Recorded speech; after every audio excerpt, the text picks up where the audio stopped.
ಪ್ರತಿ ಚುನಾವಣೆಯಲ್ಲಿ ನಾವು ನೋಡ್ಬೇಕಾಗಿತ್ತು ಮಹಿಳೆಯರು ಹೆಚ್ಚು ವೋಟ್ ಬಂತು ಅಂತಂದ್ರೆ ಯಾರ್ ಗೆಲ್ತಾರೆ ಅಂತ. ತಮಿಳುನಾಡಿನಲ್ಲಿ ಹೆಚ್ಚು ವೋಟ್ ಮಹಿಳೆಯರಿಗೆ ಬಂದ್ರೆ ಅಲ್ಲಿ ಜಯಲಲಿತಾ ಗೆಲ್ತಾ ಇದ್ರು. ಪಶ್ಚಿಮ ಬಂಗಾಳದಲ್ಲಿ ಮಹಿಳೆಯರು ಹೆಚ್ಚು ಬಂದು ಅಲ್ಲಿ Mamata ದೀದಿಯನ್ನ ಗೆಲ್ಸಿದ್ರು.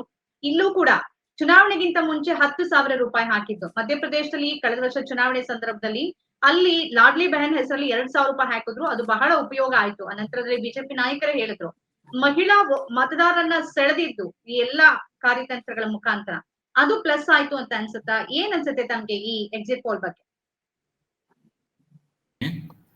Exit poll prediction is not exact poll prediction ಆಗಲ್ಲ. ಅದು ಏನಾಗುತ್ತೆ ಅಂದ್ರೆ ನಿಮ್ಗೆ ಒಂದು ನಂದು ವಿಡಿಯೋ ಪ್ರಾಬ್ಲಮ್ ಆಗಿದೆ ಅನ್ಸುತ್ತಲ್ವಾ? ಇಲ್ಲ ಕೇಳಿಸ್ತಾ ಇದೆ ಕಂಟಿನ್ಯೂ ಮಾಡಿ ಸರ್. ಏನಾಗಿದೆ ಅಂದ್ರೆ ನಿಮ್ಗೆ ನೆನಪಿರ್ಬೋದು 2024 ಲೋಕಸಭಾ ಚುನಾವಣೆಯಲ್ಲಿ ಎಲ್ಲಾ ಎಕ್ಸಿಟ್ ಪೋಲ್ಗಳು ಏನ್ ಹೇಳಿತ್ತು, 400+ ಕೊಟ್ಟಿದ್ರು NDAಗೆ, ಬಿಜೆಪಿ ನೇತೃತ್ವ NDA 400+ ಕೊಟ್ಟಿದ್ರು. ಏನಾಯ್ತು ಅನಂತರ ರಿಸಲ್ಟ್ ಬಂದಾಗ ಎಲ್ಲ ಎಕ್ಸಿಟ್ ಪೋಲ್ಗಳು ಸುಳ್ಳು ಅಂತ ಆಯ್ತು, ಬೇಕಾಬಿಟ್ಟಿ ಕೊಟ್ಟಿವೆ ಅಂತ ಆಯ್ತು.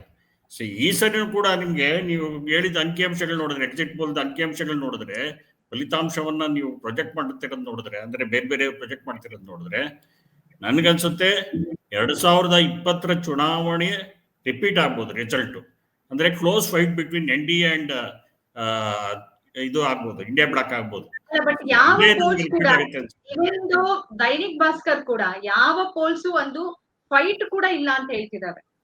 ಆಲ್ಮೋಸ್ಟ್ ಲೋಕಸಭಾ ಚುನಾವಣೆಯಲ್ಲೂ ಇದೇ ಆಗಿತ್ತಲ್ಲ ಮೇಡಮ್. ಲೋಕಸಭಾ ಚುನಾವಣೆಯಲ್ಲಿ ಎಲ್ಲರೂ ಕೂಡ NDAಗೆ ಕೊಟ್ಟಿದಾರಲ್ಲ.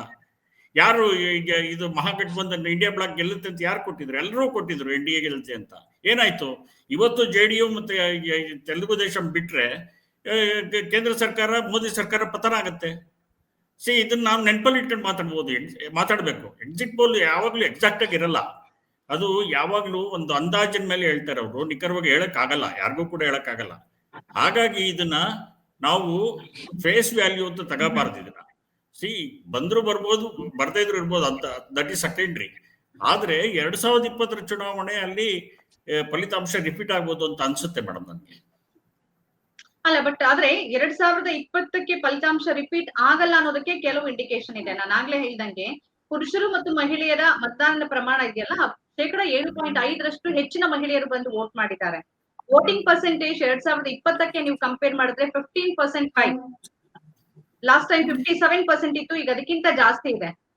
ಈ ಟರ್ನ್ ಔಟ್ ಏನನ್ನೋ ಒಂದು ಇಂಡಿಕೇಟ್ ಮಾಡ್ತಾ ಇದೆಯಲ್ಲ ನಂಜನೇಗೌಡ್ರೆ? ಮೇಡಮ್ ನಾನು ಹೇಳ್ತೀನಿ ಈಗ ನಿಮ್ಗೆ, ನಾನು ಮಹಿಳೆಯರು ನಿತೀಶ್ ಕುಮಾರ್ ಪರವಾಗಿದ್ದಾರೆ, ಅದರಲ್ಲಿ ಎರಡನೇ ಮಾತೇ ಇಲ್ಲ. ಯಾಕೆಂದ್ರೆ 2007ರಿಂದ ಆರಂಭಿಸಿದಂತ ಅವರ ಸರ್ಕಾರ ಆರಂಭಿಸಿದಂತ ಯೋಜನೆಗಳಿದೆಯಲ್ಲ, ಹೆಣ್ಮಕ್ಳಿಗೆ ಕೊಟ್ಟಂತ ಸೈಕಲ್ಗಳು, ಆಮೇಲೆ ಬೇರೆ ಲಿಕ್ಕರ್ ಬ್ಯಾನ್ ನಿಷೇಧ, ಇದು ಪಾನ್ ನಿಷೇಧ, ಬೇರೆ ಯೋಜನೆಗಳನ್ನು ಕೊಟ್ಟಿದ್ದಾರೆ ಅವರು. ಈ ಸರಿನೂ ಕೂಡ 10,000 ರೂಪಾಯಿ ಅಕೌಂಟ್ಗೆ ಹಾಕಿದ್ದಾರೆ. ನೀವೇ ಹೇಳಿದ್ರೆ ಎಲೆಕ್ಷನ್ ಕಮಿಷನ್ ಪಾರದರ್ಶಕವಾಗಿ ನಡ್ಕೋಬೇಕಾಗಿತ್ತು, ನಡ್ಕೊಂಡಿಲ್ಲ. ಯಾಕೆಂದ್ರೆ ಎಲೆಕ್ಷನ್ ಟೈಮಲ್ಲಿ ಅವ್ರು 10,000 ರೂಪಾಯಿ ಹೆಣ್ಮಕ್ಳು ಬ್ಯಾಂಕ್ ಅಕೌಂಟ್ಗೆ ಹಾಕಿದ್ದಾರೆ ಅಂದ್ರೆ ಅದು ಏನ್ ಫೇರ್ ಕಂಟೆಸ್ಟ್ ಆಗುತ್ತೆ? ಫೇರ್ ಕಂಟೆಸ್ಟ್ ಆಗಲ್ಲ. ಹಂಗಂತ ನಾನು ಯಾರ್ದು ಪರವಾಗಿ ಮಾತಾಡ್ತಿಲ್ಲ. ಒಂದು ಚುನಾವಣಾ ಆಯೋಗ ಹೇಗಿರ್ಬೇಕು ಅಂದ್ರೆ ನಿಷ್ಪಕ್ಷಪಾತವಾಗಿ ಕೆಲಸ ಮಾಡ್ಬೇಕು. ಅದನ್ನ ಬಿಟ್ಟು ಈಗ SIR ವಿಚಾರದಲ್ಲೂ ನಮ್ಗೆ ಬೇಕಾದಷ್ಟು ಅಪಸ್ವರಗಳಿವೆ, ಆದ್ರೆ ಯಾವ ಪ್ರಶ್ನೆಗಳಿಗೂ ಚುನಾವಣಾ ಆಯೋಗ ಉತ್ತರ ಕೊಡ್ಲಿಲ್ಲ. ಈಗಿರ್ಬೇಕಾದ್ರೆ ನಾವು ಇದನ್ನೇ ಎಕ್ಸಾಕ್ಟ್ ಅಂತ ಹೇಳೋದಕ್ಕಾಗಲ್ಲ. ಆಮೇಲೆ ಮಹಿಳೆಯರು JDUಗೆ ಸಪೋರ್ಟ್ ಮಾಡ್ಬೋದು, ಅವರ ಮಿತ್ರ ಪಕ್ಷಗಳಿಗೆ ಸಪೋರ್ಟ್ ಮಾಡ್ತಾ ಇರೋದು ಏನ್ ಗ್ಯಾರಂಟಿ ಇದೆ? ಗ್ಯಾರಂಟಿ ಇಲ್ಲ.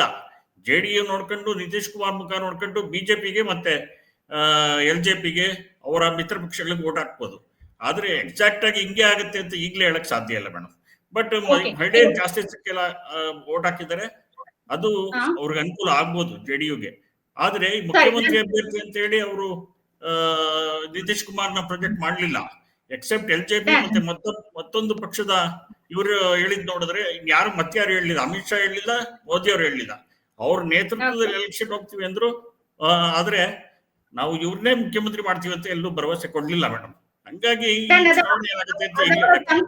ಅವರ ತಂತ್ರಗಾರಿಕೆ ಕೂಡ ಇರ್ಬೋದು. ಮತ್ತು ಇವತ್ತಿನ ಸ್ಥಿತಿಯಲ್ಲಿ the end of Nitish Kumar era ಅನ್ನೋ ಹೊತ್ತಿಗೆ ಕೊನೆಯ ಅವಕಾಶವನ್ನ ನಾವು ಅವ್ರಿಗೆ ಕೊಡೋಣ ಅಂತ ಅಲ್ಲಿನ ಜನ ಯೋಚನೆ ಮಾಡಿರ್ಬೋದು. P-ಮಾರ್ಕ್ ನಮಗೆ ಸಿಗ್ತಾ ಇರೋದು NDಗೆ 142ರಿಂದ 162 ಸ್ಥಾನ, MGB ಅಂದ್ರೆ ಮಹಾಗಠಬಂಧನ್ RJD ಮತ್ತು ಕಾಂಗ್ರೆಸ್ ಎಲ್ಲ ಒಟ್ಟು ಸೇರಿ 80ರಿಂದ 98, ಹಾಗೇನೆ ಜನಸುರಾಜ್ ಪಕ್ಷ 1ರಿಂದ 4, ಅಥವಾ ಇತರರು 0-3 ಅಂತ ನಮ್ಗೆ ಸಿಗ್ತಾ ಇರೋದು. ಈಗಿರೋ ಪ್ರಶ್ನೆ ಮುಂದಿನ ಮುಖ್ಯಮಂತ್ರಿ ಯಾರಾಗ್ಬೋದು ಅನ್ನೋದೇನೆ. ನಿತೀಶ್ ಕುಮಾರ್ ಅವರನ್ನ ನೀವೆಲ್ಲೂ ಕೂಡ ಮುಖ್ಯಮಂತ್ರಿ ಅಭ್ಯರ್ಥಿ ಅಂತ ಕೇಳೇ ಇಲ್ಲ. ಇದ್ರ ಬಗ್ಗೆ ಏನ್ ಕಮೆಂಟ್ ಮಾಡ್ತೀವಿ? ಮೇಡಮ್, ನಮಗೆ ಪ್ಲಸ್ ಆಗುವಂತ ವಿಚಾರ ನಾನು ಆರಂಭದಲ್ಲಿ ಬಯಸ್ತಾ ಇದ್ದೀನಿ. ಏನು ಒಂದು ನಮ್ಮ ಸೆಂಟ್ರದ ಒಂದೇನು ಅಭಿವೃದ್ಧಿ ಆಧಾರಿತ ಒಂದು ಮತಯಾಚನೆ ಐತಲ್ಲ, ಅದು ನಮಗೆ ಸಕಾರಾತ್ಮಕವಾಗಿ ಒಲ್ದ್ ಬರ್ತಾ ಇದೆ. ಏನು ಒಂದು ಆಮೇಲೆ ಸರ್ ಹೇಳಿದ್ರಾಗ್ಲೇ ಅದು 10,000 ರೂಪಾಯಿ ದುಡ್ಡು ಕೊಟ್ಟಿದ್ದು ಅಂತ ಹೇಳಿದ್ರು. ಬಟ್ ಅದು 10,000 ರೂಪಾಯಿ ದುಡ್ಡು ಅವ್ರ ಉದ್ಯಮ ಆರಂಭಕ್ಕೆ ಕೊಟ್ಟಿರುವಂತ ಒಂದು ದುಡ್ಡು. ಆ ಉದ್ಯಮ ಆರಂಭದಲ್ಲಿ ಆ ಮಹಿಳೆಯರು, ಆ ಸಹೋದರಿ ಮಾತೆಯರು ಆ ಉದ್ಯಮದಲ್ಲಿ ಯಶಸ್ವಿ ಆದ್ರೆ ಅವ್ರಿಗೆ 2 ಲಕ್ಷ ರೂಪಾಯಿವರೆಗೂ ಮತ್ತೆ ಮುಂದೆ ಆ ಉದ್ಯಮ ಸ್ಥಾಪನೆಗೋಸ್ಕರ ಸಹಾಯ ಮಾಡುವಂತ ಒಂದು ಯೋಜನೆ. ಯಾವಾಗ ಯಾವ ರೀತಿ ಬೀದಿ ಬದಿ ಮಿಸ್ಇಂಟರ್ಪ್ರಿಟ್ ಮಾಡಬೇಡಿ. ನಾನು ಹೆಣ್ಮಕ್ಳಿಗೆ 10,000 ರೂಪಾಯಿ ಕೊಟ್ಟಿದ್ರ ಬಗ್ಗೆ ಆಕ್ಷೇಪ ಪಡಿಸಲಿಲ್ಲ. ಎಸ್ ಸರ್, ಎಸ್ ಸರ್, ಅಷ್ಟೇ ನಾನು ಪ್ರಶ್ನೆ ಮಾಡಿದೆ. ಸರ್ ತಾವು ಗಮನಿಸಬಹುದು. ಸರಿ ಐತಿ, ತಾವು ಹೇಳಿದ ಸರಿ ಐತಿ. ಎಲೆಕ್ಷನ್ ಸರಿ ಸರ್, ಸರ್ ಸರ್ ಹೌದು ಸರ್, ತಮ್ಮ ಮಾತನ್ನ ನಾನು ಒಪ್ಕೊಳ್ತೀನಿ. ತಮ್ಮ ಮಾತನ್ನ ನಾನು ಒಪ್ಕೊಳ್ತಾ ಇದ್ದೀನಿ ಸರ್. ಕೋಡ್ ಆಫ್ ಕಂಡಕ್ಟ್ ಬಗ್ಗೆ ಅಷ್ಟೇ ನಾನು ಪ್ರಶ್ನೆ ತೆಗೆದಿದ್ದೀನಿ ಅಷ್ಟೇ. ಸರ್ ಕೋಡ್ ಆಫ್ ಕಂಡಕ್ಟ್ ಬಂದ್ಮೇಲೆ ದುಡ್ಡು ಹಾಕಕ್ ಆಪ್ಷನ್ ಇರಂಗಿಲ್ಲ, ಹಾಕಿಲ್ಲ. ಒಂದೇದ್ದು. ಎರಡನೇದು, ತಮ್ಮ ಮಾತನ್ನ ನಾನು ಒಪ್ಕೋತೀನಿ. ನಾವು ಕಳೆದ ಸಾರಿ ಏನು ಸಂಡೂರು, ಚನ್ನಪಟ್ಟಣ ಮತ್ತು ಶಿಗ್ಗಾವಿನ ಉಪಚುನಾವಣೆ ಸಂದರ್ಭದಲ್ಲಿ ನಾವು ಕರ್ನಾಟಕ ರಾಜ್ಯದಲ್ಲಿ ನೋಡಿದ್ವಿ. 4 ತಿಂಗಳದ್ದು ಭಾಗ್ಯಲಕ್ಷ್ಮಿ 2,000 ರೂಪಾಯಿ ಒಂದೇ ಪಟ್ಟಿಗೆ ಹಾಕಿದ್ರು. ಒಂದು 2024 ಲೋಕಸಭಾ ಚುನಾವಣೆ ಸಂದರ್ಭದಲ್ಲಿ ಕರ್ನಾಟಕ ರಾಜ್ಯದಾಗ ಆಡಳಿತ ಪಕ್ಷ ಆ 2,000 ರೂಪಾಯಿ ಹಾಕುವಂತ ವಿಚಾರನ 3-4 ತಿಂಗಳು ಬ್ಯಾಲೆನ್ಸ್ ಇಟ್ಕೊಂಡು ಅವಾಗ್ಲೂ ಹಾಕಿದ್ರು. ಉಪಚುನಾವಣೆ ಸಂದರ್ಭದಲ್ಲಿ 4 ತಿಂಗಳದ ಹಾಕಿದ್ರು. ಚುನಾವಣೆ ಸಂದರ್ಭದಲ್ಲಿ ಅವ್ರಿಗೆ ಯಾರೇ ಮಾಡಿದ್ರು ಅದು ತಪ್ಪೇ. ಕರ್ನಾಟಕ ಸರ್ಕಾರ ಮಾಡಿರ್ಲಿ ಅಥವಾ ಬಿಹಾರ ಸರ್ಕಾರ ಮಾಡಿರ್ಲಿ ತಪ್ಪೇ ಅದು. ನಾನು ಅವ್ರನ್ನ ಸಮರ್ಥಿಸಲ್ಲ. ಕರ್ನಾಟಕ ಸರ್ಕಾರ ಆಮೇಲೆ ಈಗ ಇನ್ನೂ ಒಂದು ವಿಚಾರನ್ನ, ಈ ಮಹಿಳೆಯರ ವಿಚಾರದಲ್ಲಿ ವೋಟ್ ಪ್ಯಾಟರ್ನ್ ಇರ್ಬೋದು ಅದೆಲ್ಲ madam, Manjula madam, it differs from state to state. ಪ್ರತಿಯೊಂದು ಒಂದೇ ರಾಜ್ಯದ ವಿಚಾರ ನಮ್ಮ ದೇಶದಾಗ ವಿಚಾರಗಳು, ವೈಚಾರಿಕಗಳು ಮತ್ತ ನಮ್ಮ ಇವುಗಳು ಎಲ್ಲ ಭಿನ್ನವಾದಂತದ್ದು. ನಾವು ವಿವಿಧತೆಯಲ್ಲಿ ಏಕತೆ ಅಂತ ಹೇಳ್ತೀವಲ್ಲ, ಆ ದೃಷ್ಟಿಕೋನದಿಂದ ನಾನು ಏನ್ ಬಯಸ್ತಾ ಇದ್ದೀನಿ ಅಂತಂದ್ರೆ, ಆ ರಾಜ್ಯದ ವಿಚಾರಗಳು ಅಲ್ಲಿ ಹತ್ತಂಗಿಲ್ಲ, ಈ ರಾಜ್ಯದ ವಿಚಾರಗಳು ಅಲ್ಲಿ ಹತ್ತಂಗಿಲ್ಲ. ಒಂದು. ಆಮೇಲೆ ನಾನು ಇನ್ನೂ ಒಂದು ಹೇಳಿದೆ. ನಾನು ಆಗ್ಲೇ ರಾಹುಲ್ ಗಾಂಧಿ ಅವರು ಒಂದು ಟೂರಿಂಗ್ ಚುನಾವಣೆ ಮಾಡುವಂತವ್ರು ಅನ್ನೋಂತ ಪಾಪ ಅವ್ರು ಕಾಂಗ್ರೆಸ್ ವಕ್ತಾರು ಯಾಕೋ ಬೇಜಾರಾದ್ರು. ನಾನು ಯಾಕೆ ಹೇಳಿ ಬಯಸ್ತಾ ಇದ್ದೀನಿ ಅಂತಂದ್ರೆ, ನೋಡ್ರಿ, ಸೆಕೆಂಡ್ ಫೇಸ್ ಆಫ್ ಎಲೆಕ್ಷನ್ ಕಿಂತ ಮುಂಚೆ ಅವ್ರು ಎಲ್ಲಿ ಅದೊಂದು ಯಾವ್ದದು ಪಚ್ಮರಿ ಅಂತ ಹೇಳಿ ಸಫಾರಿ ಕಾರ್ಯಕ್ರಮಕ್ಕೆ ಸನ್ಮಾನ್ಯ ರಾಹುಲ್ ಗಾಂಧಿ ಅವರು ಹೋದ್ರು.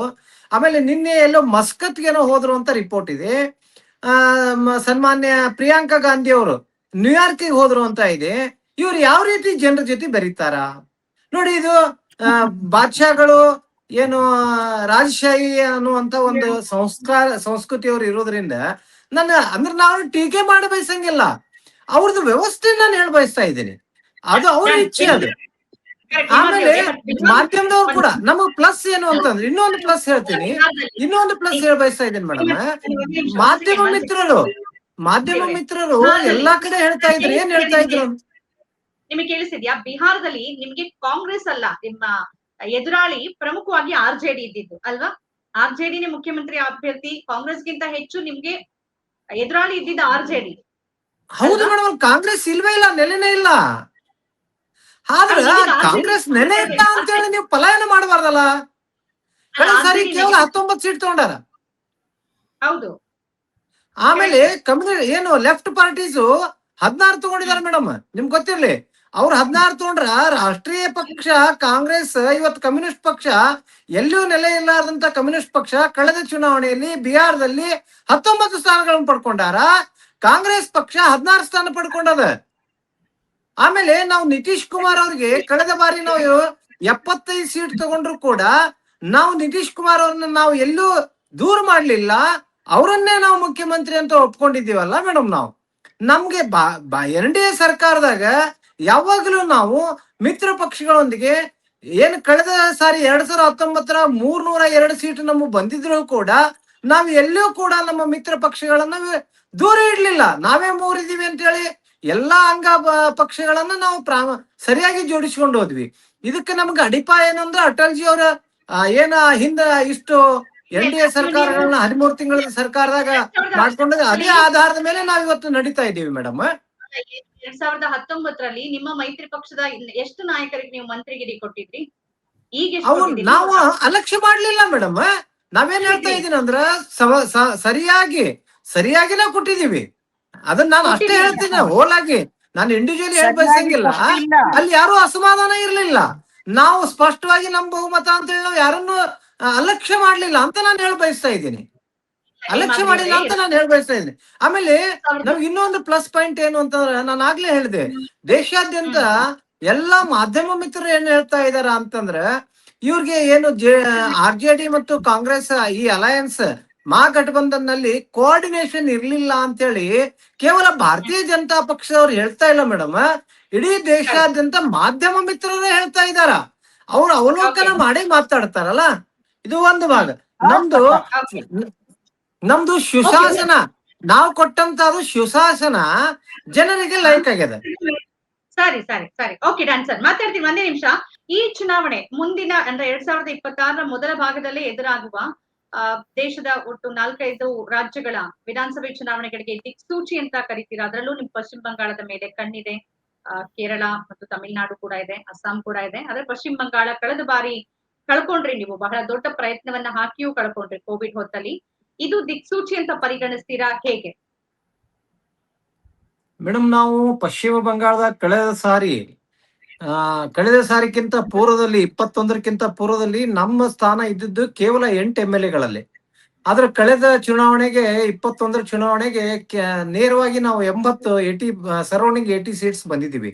ನಮ್ದು percentage of vote sharing is also improved like anything. ತಮಿಳ್ನಾಡಿನಲ್ಲಿ ಕೂಡ ನಮ್ ಪರ್ಸೆಂಟೇಜ್ ಆಫ್ ವೋಟಿಂಗ್ ಹೆಚ್ಚಾಯ್ತು, 15% ಬಂದಿವಿ ನಾವು ತಮಿಳ್ನಾಡಿನಲ್ಲಿ.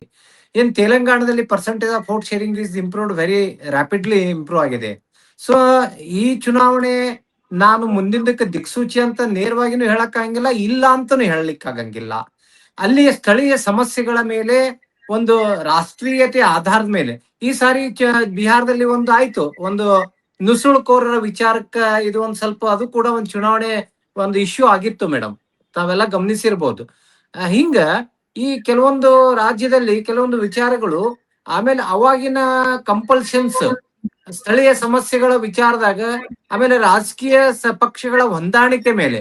ಯಾಕಂದ್ರ ಇವಾಗ ಬಿಹಾರದಾಗ ಕಾಂಗ್ರೆಸ್ ಮತ್ತು RJD ಕೂಡ ಸ್ಪಷ್ಟವಾಗಿ ತಾವು ಎಷ್ಟೆಷ್ಟು ಸೀಟ್ದಾಗ ಎಲ್ಲೆಲ್ಲಿ ಯಾವ ರೀತಿ ಪೂರ್ವಾಂಚಲದಾಗ ಹೇಗಿದ್ವಿ, ಉತ್ತರ ಬಿಹಾರದಾಗ ಹೇಗಿದ್ವಿ, ದಕ್ಷಿಣ ಬಿಹಾರದಾಗ ಏನು, ಈ ರೀತಿ ಅವರ ವಿಡಂಬನೆ ಸರಿಯಾಗಿ ಆಗ್ಲೇ ಇಲ್ಲ. ಅವ್ರನ್ನ ಸ್ಪಷ್ಟವಾಗಿ ಹೇಳಕ್ ಆಗ್ತಾ ಇಲ್ಲ, ಆ ಮಟ್ಟಕ್ಕಿದೆ. ನಂಜುಂಡೇಗೌಡ ಸರ್ ಹೇಳಿದ್ರು ಅದನ್ನ ಪರ್ಸೆಂಟೇಜ್, ಅದನ್ನ ನಾನು ಹೇಳ ಬಯಸ್ತಾ ಇದ್ದೀನಿ. ಇನ್ನೂ ಒಂದ್ ಏನ್ ಹೇಳ ಬಯಸ್ತಾ ಇದ್ದೀನಿ ಅಂತಂದ್ರೆ, ಸನ್ಮಾನ್ಯ ಏನು ತೇಜಸ್ವಿ ಯಾದವ್ ಒಂದೇನೋ ಗನ್ ಪಾಯಿಂಟ್ ಹಿಡ್ಕೊಂಡು ಹೇಳ್ದಂಗ ಸೆಲ್ಫ್ ಸ್ಟೈಲ್ಡ್ CM ಅನ್ನುವಂತ ರೀತಿ ತಮ್ಮ ಘೋಷಣೆ ಒಂದ್ ರೀತಿ ಘೋಷಣೆ ಮಾಡ್ಕೊಂಡ್ ಬಿಟ್ರು. ಅದನ್ನ ಒಂದು ಗನ್ ಪಾಯಿಂಟ್ ಹಿಡ್ಕೊಂಡು ಘೋಷಣೆ ಮಾಡ್ದಂಗ ಮಾಡಿಬಿಟ್ರು. ಮತ್ ಇನ್ನೂ ಒಂದು, ಈ ಪ್ರಚಾರ ವ್ಯವಸ್ಥೆ ಒಳಗೆ ನಮ್ಮ ನಡ್ಡಾ ಅವ್ರು ಇರ್ಬೋದು, ಯೋಗಿ ಆದಿತ್ಯನಾಥ್ ಇರ್ಬೋದು, ರಾಜನಾಥ್ ಸಿಂಗ್ ಇರ್ಬೋದು, ಆದರಣೀಯ ಪ್ರಧಾನಿಜಿ ಇರ್ಬೋದು, ಈ ಎಲ್ಲರ ಒಂದು ಸಂಘಟಿತವಾದಂತ ಒಂದು ಒಳ್ಳೆ ಪ್ರಚಾರ ವಾಸ್ತವವಾಗಿ ಜನರಿಗೆ ನಾವು ಏನು ತಿಳಿಸಬೇಕಾಗಿತ್ತು, ಇನ್ನೊಂದು ನುಸುಳುಕೋರರ ಬಗ್ಗೆ ಯಾವ ರೀತಿ, ದೇಶದ ಪರಿಸ್ಥಿತಿಯ ಬಗ್ಗೆ ಏನು, ಬಿಹಾರ ರಾಜ್ಯದ ಅಭಿವೃದ್ಧಿಯ ಬಗ್ಗೆ ಏನು ಅನ್ನುವಂತ ಒಂದು ಸ್ಪಷ್ಟತೆ ಕಲ್ಪನೆ ಕೊಟ್ರು. ಆದ್ರೆ ಈ ಬಿಹಾರ್ ಚುನಾವಣೆಯಲ್ಲಿ ನೀವು ನೋಡಿದಿರಿ, ಕಾಂಗ್ರೆಸ್ ಪಕ್ಷ ಯಾವ ರೀತಿ ಅಪಪ್ರಚಾರಗಳನ್ನ ಮೋದಿ ಅವ್ರನ್ನ ಕುರಿತು ಮಾಡಿದಾಗ ಅಲ್ಲಿ ಮಹಿಳೆಯರೇ ಬಂದು ಮೋದಿ ಅವ್ರ ಬಗ್ಗೆ ಯಾವ ರೀತಿ ಸ್ಪಂದನೆ ಕೊಟ್ರು ಅನ್ನುವಂಥದ್ದು ನಾವೆಲ್ಲ ನೋಡಿದೀವಿ. ಈ ಸಾರಿ NDA ಸರ್ಕಾರ ಕೇವಲ ಅಭಿವೃದ್ಧಿ ಸಕಾರಾತ್ಮಕವಾದಂತ ಒಂದು ಹೋರಾಟ ಮಾಡಿತು. ಕಾಂಗ್ರೆಸ್ ಪಕ್ಷ ನಕಾರಾತ್ಮಕವಾಗಿ ವೋಟ್ ಚೋರಿ ಇಂತ ಅವ್ರು ಒಂದು ಕಂಪ್ಲೇಂಟ್ ಕೊಡ್ತಾ ಇಲ್ಲ, ಹೋಗಿ ಚುನಾವಣಾ ಆಯೋಗಕ್ಕೆ ಬೀದಿ ಮೇಲೆ ಮಾಡ್ತಾ ಇದಾರ. ಒಂದೇ ಪಾಯಿಂಟ್ ಹೇಳ್ಬೇಕು.